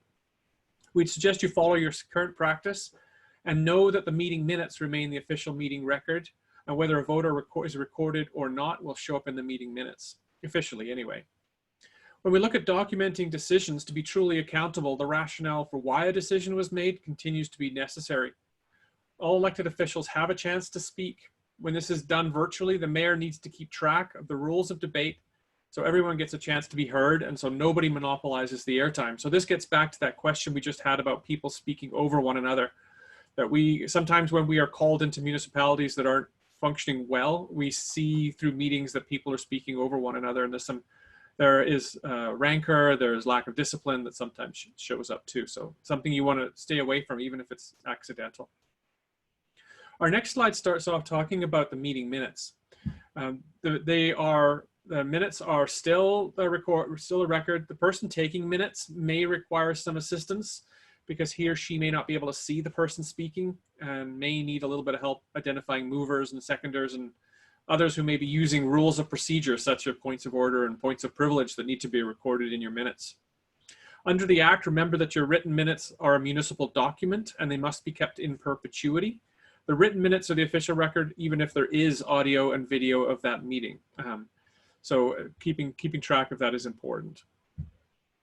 When you think about posting, you may not have had to save or post audio and video before if you've not met virtually. And wonder if you've considered where and how you might post it or host it, audio and video of your meetings on your website. If this is new for you and you do choose to record the meetings, you may require some technical assistance. To the best of our knowledge, you don't actually have to post the audio or video because it's not an official record, but it has become pretty common practice across Canada where meetings are live streamed and recorded, particularly for local governments who have shown up with their strat plan with vision, with values like accountability and transparency. If this is a change for you, it could require you to update some of your procedure bylaws or your procedure bylaw and maybe your records retention policy. Pam made reference to things like eScribe that can help with this too. Meeting recordings are records like any other. They're subject to your municipal records retention policy. So while meeting minutes have to be retained in perpetuity, the audio and video of meetings does not. Our next slide here is about evaluate. We've got another Q&A here. I think, Sean, we'll just continue because I don't think we have anybody showing up here. Our next slide is around evaluation and debriefing. We know, as we kind of come to the conclusion here of our webinar over the next little while, that there's always room for improvement. And so things like a quick debrief email after the meeting to participants, administration, and IT could go a long way to supporting continuous improvement and ensuring you meet your legislative obligations to the best of your ability. Be cautious, however, that if this debrief is held with a quorum of council members present, it could constitute another meeting, which is one of the reasons we have suggested this be done by email after the fact, looking for constant improvement. Maria referenced early on that concept of snag sheets, that everybody has a sheet in advance of the meeting so they can record things that can be improved. And doing a review of the snag sheets, whether it's everybody doing a review together or say the clerk collecting them, will help you with meeting process and some of the technical nature of virtual meetings that you may need to improve over time. As you get more and more used to virtual meetings, items on these lists will become fewer and fewer. The snag sheet's a way for everyone to track small and big improvements in technology and process over time. These things can get in the way of conducting a smooth council meeting, but they will begin to change a little bit over time as well. If you compare your snag sheets from day one to 6 months down the road, you'll find that a lot of the issues you had identified will have been dealt with and got out of the way. So that's just a little bit about debriefing. We have our last poll question now. Just the last time we'll turn to you a little bit and ask you a little bit about what you think the role of virtual meetings will be in your municipality after COVID. So you will have built up this expertise, technical and operational and legislative expertise. Do you think you will continue meeting virtually even after restrictions on gatherings have been lifted? I'll give you a couple of minutes just to think about that.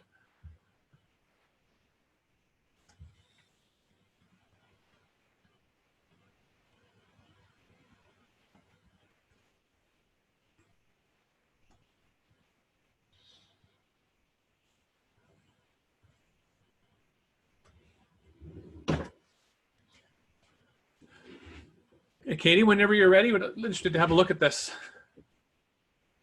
And if any of you have comments on these poll questions and you want to stick them into the Q&A about just an insight as well, we're just as interested in insights and learning from you as we are about passing on information as well. So interesting, nobody says they will continue meeting virtually, although a bunch of people have said they will have some kind of meetings sometimes virtually. A third of you will go back to the way things were, and roughly a third, 30% aren't sure about what's going to happen. It surprises me that the continue to meet virtually isn't higher than it was, I guess. Maybe that's some of the people who aren't sure. I think there really is some value in online meetings. We find that, you know, with Municipalities Saskatchewan, it's one group of people, but when we talk to associations of rural municipalities, I expect this number to be a lot higher. We have some communities, if you like, rural municipalities where it's a 2-hour drive to attend a council meeting. And so that time, 2 hours each way, so you got a half a day just to get to a meeting. So I can really understand that some kind of virtual meetings will continue to happen. So really interesting comment. Marie, I don't know if you had anything you wanted to comment on this before we move on. No, I did find that interesting. I thought we would get a few that said that they would continue with the virtual meetings. But again, still new for a lot of people, and that comfort level might not quite not be there. And when you can go back to what you're familiar with and people are comfortable with, then I can see that being attractive for sure. Thanks. So our second last slide here is just some things to reach out, other things to do as we come to a bit of a conclusion here. So we know that this is new for everyone. Where we encourage people to be creative and to try different things until you find the right fit. Of course, within the bounds of legislation, policy, bylaw, everything that you have in front of you, those really provide a skeleton of work that you need, skeleton of operations that you need to follow. But there is room certainly for creativity. Maria mentioned grace earlier, and it's going to come up again about knowing that the process isn't perfect, it's not going to be perfect, it will get better. It's not going to be great the first time out, but be sure to test the process before going live if you have the ability to do that. Fundamentally, local government, in fact, all government is about relationships. It's a people business first. You're there to make your communities thrive, and the technology is really just there to support you do it. Don't be in a rush, and make sure you and your other elected officials and staff are comfortable with technology, about the specific technology that you're using, and finding what works best for your communities. When we've done this webinar elsewhere, we've seen some of the chat talk about which tools are the best ones as well. And it hasn't happened today, but it has been interesting to see comparisons about what works in one community versus what works in another community. As you are progressing down this road, let people know about the changes that you're making via the tools channels you normally do for engaging people, whether that's newsletters that you do, virtual or hard copy, the social media feeds that most, if not all of you have, columns that you might be asked to write for local newspapers and the like. Reach out to others who are already implementing virtual meetings to find out what works and where pitfalls are as well, because everybody is learning at the same rate about this. Some have more experience with broadcasting meetings over the years than others do, and people seem very willing to help each other. So that's just a little bit of last minute things to remember. As we move on to our, I think our last slide here, we would certainly be happy to respond to any other questions that you've got. Maria and I have a little bit of time available. Just a note too, that this webinar, I believe well, I can see it's being recorded, and it'll be available through the Municipalities of Saskatchewan. And I think they said they may post it on their private YouTube feed as well. So if you want to review it again or pass along links to your colleagues. Maria and I have created a tips sheet on infographic based on the content of this presentation and based on what we've seen in participating in actual virtual council meetings. That sheet, it will be distributed to those of you who are participating today. And I think Municipalities Saskatchewan may put it on their website and circulate it too. I know certainly the sheet will be available from me or Maria, and our contact information is here if you like. We'd be happy to hear from you after the session. Our contact information is here. I'll turn it back to Sean and to Katie with any last comments that they might have around questions. And then we just had a few final closing comments. Sure, certainly. So we don't have any questions coming in yet. So I'll just recommend that if anyone has any final comments or questions they'd like to submit or anything left that they would like to inquire about our presenters, please do so now, because take this opportunity. They're extremely knowledgeable and very good to have the opportunity to ask you questions to. If you folks want, while we're waiting for any last questions that may come in, maybe I'll just turn it over to you to talk a little bit about your businesses and kind of how municipalities can best utilize your services. And then we'll wrap up with our kind of housekeeping items, if that works for you. Thanks. I've been speaking for a while. Maria, do you want to go? Sure. So, well, first, thanks to everybody for inviting us to be here, specifically Sean and Katie for pulling this together and helping this process go so smoothly. I think I mentioned at the beginning just a little bit about Emerge Solutions and our experience in the digital world. We do a lot of work with municipalities, local government, nonprofit organizations, looking to blend face-to-face and online engagement. So a lot of the things that I've shared with you today that Ian and I have put together here are the result of some of our learnings of working with different clients that are trying to do just that, to learn how best to run those meetings, not only in a face-to-face environment, but also in the virtual realm. So I'm hopeful that what we've shared with you today has been useful, and that if there are any questions that pop up afterwards, you know, perhaps through Sean, we'll be able to answer those. So if you do have questions, and I know it's hard sometimes when we're on the spot to say, what are your questions? But if you're thinking about things afterwards and do have anything for us, again, our contact information is on this slide. Or I don't want to inundate Sean's email, but most of you probably do know him already. And if you do have things that you want to share with him, even just feedback about today would be helpful as well. So Ian, I'll just turn it over to you to say a few words as well. Thanks. A couple of comments about local government itself. I believe that there's a reason that people have moved to the communities that you work in, and I believe that there's a reason that they stay there. They have chosen to keep their families in the communities of Saskatchewan for a particular reason. We are really happy to be able to help out and help determine that reason. We do a lot of things like I mentioned, strategic planning or sustainability planning, which allows communities to be the best that they can be. And we've done that throughout Western Canada and urban and rural communities in Saskatchewan over the last few years as well. We think that these plans can help identify reasons why people are where they are, how best local governments can build on those reasons, and how they can work towards visions of success for your community as a generation from now. I'd echo a lot of what Maria had said about some of the rationale around why we enjoy doing these types of webinars as well. That we know that this is a rapidly changing environment. We're trying to be as responsive to it as we can be. And we recognize that sometimes we get to see what happens in a whole bunch of different communities. We might be able to pass on some of that knowledge to you too. Maria mentioned specifically some passing on thanks to Katie, Sean, and Municipalities of Saskatchewan for pulling this together, and I'd like to echo that as well. The final comment for me would just to say that thank you for your time today, and we hope that you and your colleagues and families stay safe. Sean, I'll turn it back to you for that. Thank you.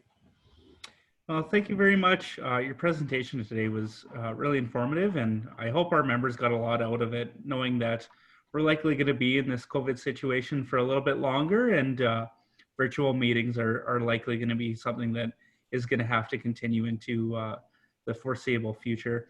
We don't have any questions, so I'm just going to move into the end of today's presentation and our housekeeping items.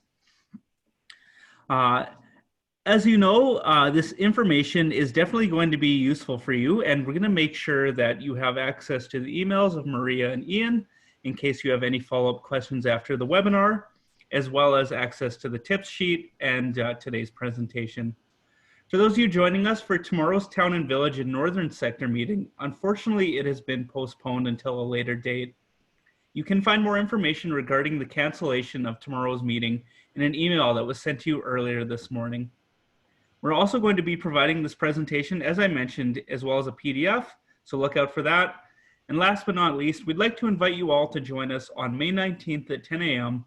for our next webinar, Respect, What It Means for You in the Workplace.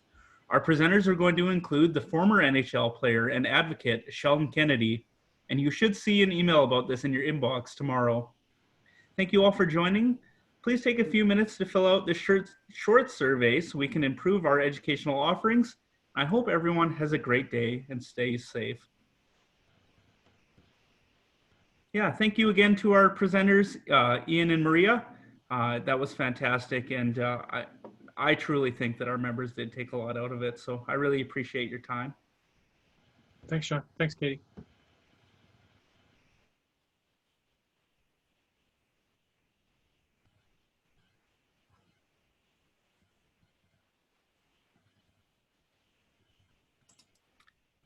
And I will note for you two, if you feel free to log off and we can connect offline at a later date about how this went. So you don't have to stick by while we wait for all the poll results to come in. Okay. Thanks, guys. Great. Thank you so much. Bye. Bye-bye. Bye.